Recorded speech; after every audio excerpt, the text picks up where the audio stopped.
భద్రాద్రి కొత్తగూడెం జిల్లా మనుగురులో రాజకీయం తీవ్ర ఉద్రిక్తతకు దారితీసింది.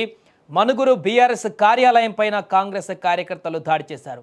భారీగా తరలి వచ్చిన హస్తం పార్టీ నేతలు కార్యాలయంలో ఫ్లెక్సీలు చించేసి ఫర్నిచర్ ధ్వంసం చేశారు.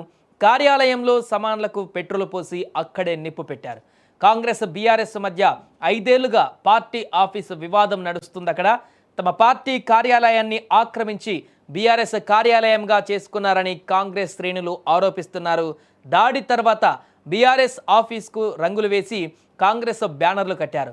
ఉద్రిక్తత పరిస్థితుల నేపథ్యంలో పోలీసులు అక్కడ భారీగా మోహరించి పరిస్థితిని అదుపు చేసేటువంటి ప్రయత్నం చేస్తున్నారు. ఇక ఈ దాడిలో పలువురు తీవ్రంగా గాయపడ్డారు. అలాగే మనుగురు తమ పార్టీ కార్యాలయం పైన జరిగిన దాడిని బీఆర్ఎస్ తీవ్రంగా ఖండించింది. కాంగ్రెస్ సర్కార్ పైన విమర్శలు గుప్పించింది.